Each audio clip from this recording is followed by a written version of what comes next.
You guys, I am having a more calm day than what I usually do. Usually I'm super hyped up, and I'm sure that'll change tomorrow or the next day. So I enjoy it when I can. And I think this book I've been reading for a while, I've been really taking my time and rereading parts of it because it is such a confirmation of what I've already been doing and experiencing along my awakening journey, and I highly recommend it again. I know I've done like whole videos on different parts of it and recommending it, so I'll do more. But this one, I wanted to hop on here.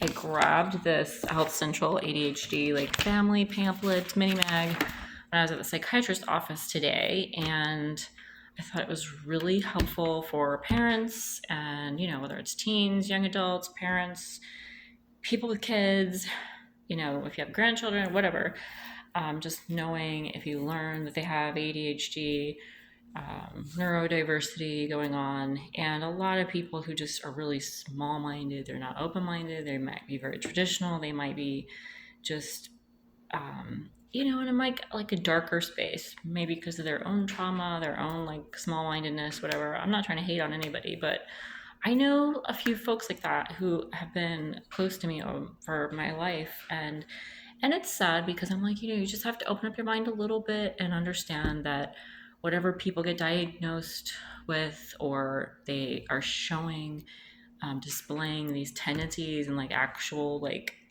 symptoms, that you have to pay it mind and really consider what's going on. So, one of the main misconceptions, especially for kids, please, and adults as well, because I didn't find out until a few years ago when I was an adult that I've had it my entire life. But it's a really bad misconception.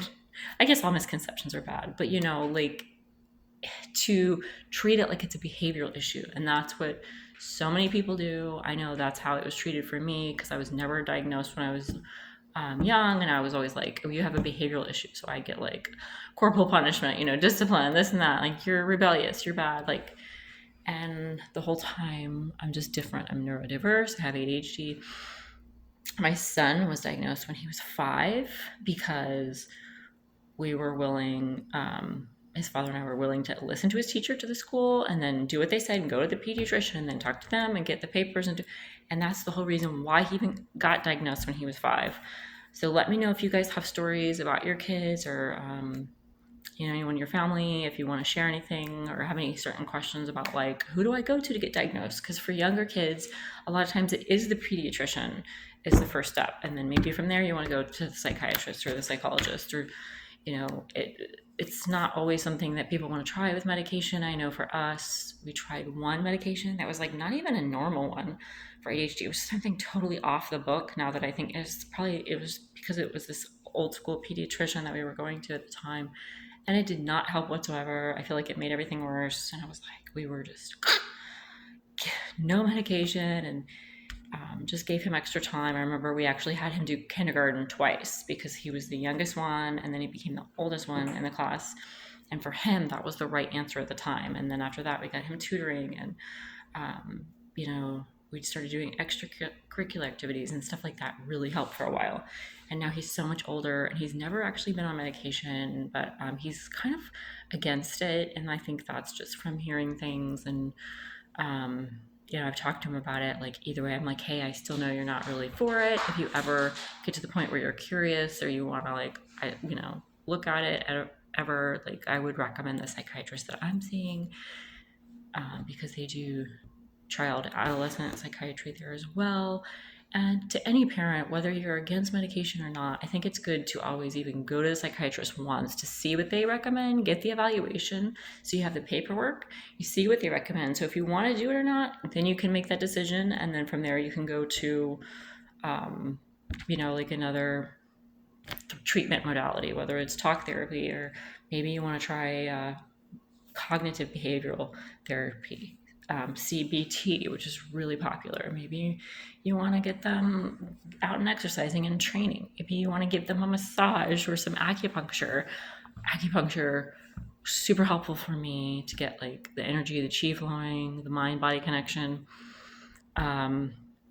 This is going to be very informative and all over the place. But on page 4 of this little mini mag, this is what I wanted to get to. So you're getting lots of advice and stories from me today, but it says parenting a child with ADHD can be a bumpy road. Here are 10 expert tips to help smooth out the rough spots.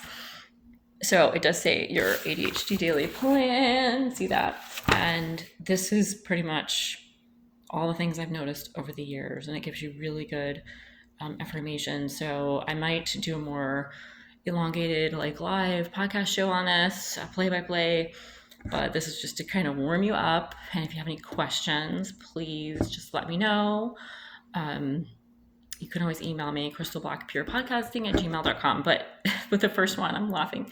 When I looked at it earlier, it says mornings are hell. You can't get a child up and out the door in a timely fashion. So yeah, this was always a struggle, and it's actually more of a struggle now that he's older he's like wanting to sleep more. It's middle school. He's in the 7th grade, you guys. He'll be in the 8th grade before we know it. So definitely in middle school, I noticed a lot more sleepy time, harder to get up, more like grumpy pants. Then when he was younger, it was slightly easier, even though I noticed it just took a lot more patience, a lot more time, love, care, affection than I would say like a neurotypical child, which is kind of like going in that go mode, like, okay, here we go. Like with my son, it was like, it's not just everything is customized, right? I'm a person and I'm evolving on the go constantly, which is how I am. It's how I treat life. So it was easier for me to treat him that way. And I can't imagine when I look back on like my childhood and other people, I cannot imagine putting pressure on him the way that I felt, or like, just like being rude, or like, just saying certain things to him to change his behavior, get him to do what I want. It just seems so like rude to me now. But there are times when I'm like so patient for so long that I end up I'm like, dude, if you're not going to respect me out of all the patience I'm giving, and then I end up pulling myself away. Sometimes now that I know how to correct that, and I'm like, I got to go take a break, or I need to go